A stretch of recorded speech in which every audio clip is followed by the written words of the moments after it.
Assalamualaikum warahmatullahi wabarakatuh. Innal hamdalillah wassalatu wassalamu ala Rasulillah wa ala alihi wa sahbihi wa man tabi'ahum bi ihsan ila yaumil qiyamah.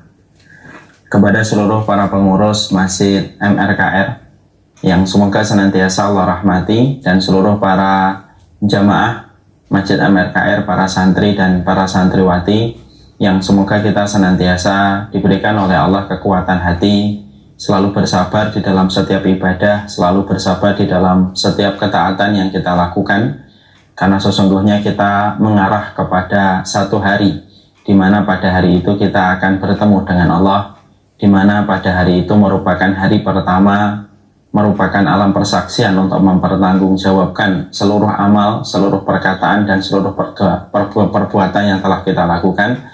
Dan semoga kita senantiasa diberikan oleh Allah hari yang terbaik itu adalah hari ketika kita menutup mata dan berpindah ke alam barzah.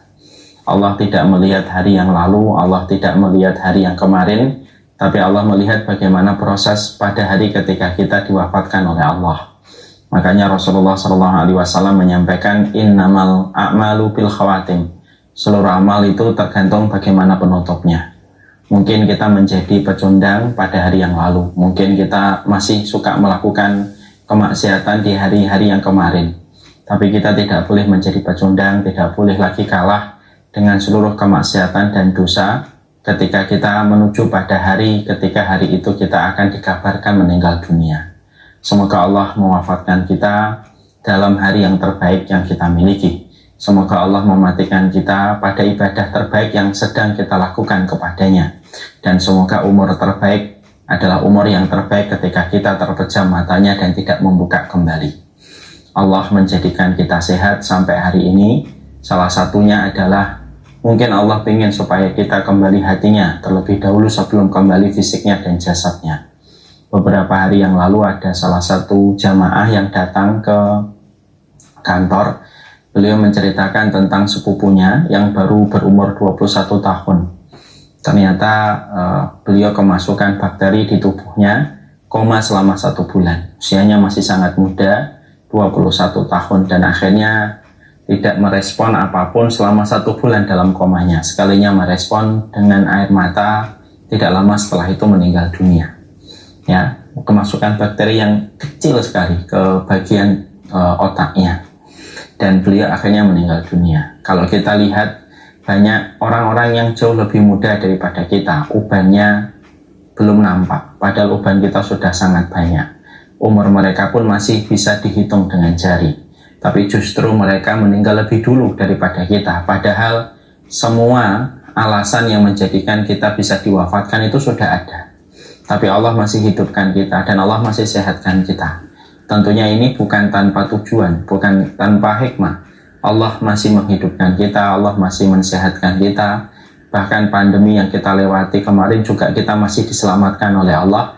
Mungkin salah satunya adalah supaya kita bersiap-siap mengembalikan hati kita, mengembalikan jiwa kita sebelum kembalinya fisik dan jasad kita. Dan semoga kita senantiasa diberikan hati yang selalu bertobat kepada Allah.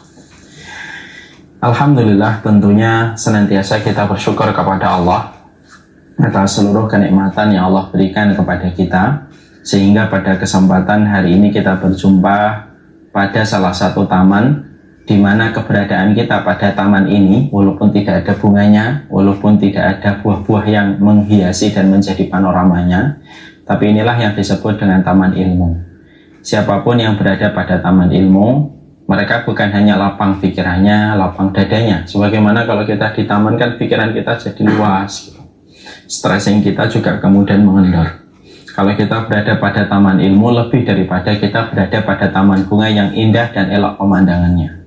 Karena kita akan lapang pikirannya, lapang dadanya, kita akan tambah menikmati kebaikan-kebaikan yang kita lakukan. Dan yang terpenting, keberadaan kita di taman ilmu akan menjadi sebab dan alasan ribuan spesies yang ada di daratan, ribuan spesies yang ada di lautan memintakan ampunan kepada kita, saking begitu gandrungnya dan ridhonya ribuan spesies itu kepada setiap manusia yang mereka itu mendapati diri mereka pada taman ilmu. Karena orang yang berada pada taman ilmu bukan hanya mendapatkan buah yang manis, Mereka bukan hanya mendapatkan pemandangan yang elok, tapi orang yang berada pada taman ilmu akan mendapatkan petunjuk, sehingga dia tahu apa yang perlu dilakukan, dia tahu apa yang tidak perlu dilakukan ketika dia sudah berada pada taman ilmu. Itulah yang menjadikan keridhaan spesies-spesies yang di lautan dan di daratan memintakan ampunan untuk kita. Para malaikat pun mengepakkan sayapnya kepada siapapun yang berada pada taman ilmu. Allah pun mengabadikan nama-nama mereka yang ada pada taman ilmu. Dan kepada kenikmatan yang sebesar inilah yang menjadikan kita betul-betul bersyukur. Dan sesungguhnya syukur ini merupakan perkara penting, primer pada kehidupan yang tidak boleh lepas dalam setiap langkah kehidupan kita. Kalau boleh saya ilustrasikan, syukur itu sebagaimana saringan pada air. Kalau kita melihat ada saringan, fungsinya saringan itu bagaimana menyaring air yang keruh, air yang kotor menjadi air yang bening, air yang bersih, yang layak dikonsumsi, layak diminum, layak untuk membersihkan badan, dan tentunya bisa menghilangkan dahaga dan haus. Itulah fungsinya saringan. Maka sama pula bahwasanya syukur itu kayak saringan. Karena sesungguhnya di dalam kehidupan kita pasti menemukan sesuatu yang keruh, sesuatu problematika, satu musibah yang pasti kita jumpai, satu kesulitan dan kesukaran yang pastinya kita rasakan. Karena hidup tidak pernah lepas daripada itu. Tapi siapapun yang mereka memasang syukur, alat syukur pada pucuk hatinya, maka setiap perkara yang keruh yang dia jumpai pada kehidupan maka akan menjadi bersih dan bening. Perkara musibah itu akan menjadi anugerah. Kesulitan itu akan menjadi kemudahan. Kesempitan itu akan menjadi kelapangan. Syaratnya, dia adalah menjadi hamba yang selalu bersyukur kepada Allah Subhanahu wa Ta'ala. Dan inilah titik salah satu tempat yang bisa memberikan kepada kita kebahagiaan. Kesenangan itu tidak bisa memberikan kepada kita kebahagiaan. Tetapi sesungguhnya kebahagiaan itu didapatkan dengan salah satunya kita bersyukur kepada Allah Subhanahu wa Ta'ala. Nah, inilah yang menjadikan kita senantiasa berusaha untuk bersyukur. Ingatlah bahwasanya kebaikan yang sudah Allah berikan kepada kita jauh lebih besar daripada setiap kesulitan yang Allah berikan kepada kita. Orang yang selalu mampu menghitung setiap nikmat yang Allah berikan, maka dia tidak ada yang bisa menjadikan dia merasa tidak bersyukur dalam setiap harinya dan setiap waktunya. Kebaikan Allah itu begitu banyak, tapi saking begitu banyaknya, kita ini terkadang justru melupakan dan justru merasa amnesia dengan kebaikan yang sudah berlimpah Allah berikan dalam kehidupan kita. Makanya Syekhul Islam itu berkata, nikmat yang Allah berikan itu terkadang saking begitu banyaknya, akhirnya hilang sensitivitas hati manusia untuk mengenali kembali nikmat yang sudah Allah berikan begitu banyak.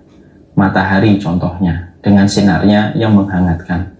Karena tiap hari kita dapatkan tanpa kita berdoa, tanpa kita meminta, Allah sudah setting bagaimana matahari setiap pagi menghangatkan permukaan bumi. Akhirnya kita tidak lagi merasa bahwasanya cahaya matahari yang ada di belakang rumah kita, di depan rumah kita, yang menghangatkan rumah kita setelah dinginnya malam, itu merupakan bagian dari kenikmatan. Biasanya akan terasa kenikmatannya ketika berhari-hari mendung dan tidak ada sinar mentari.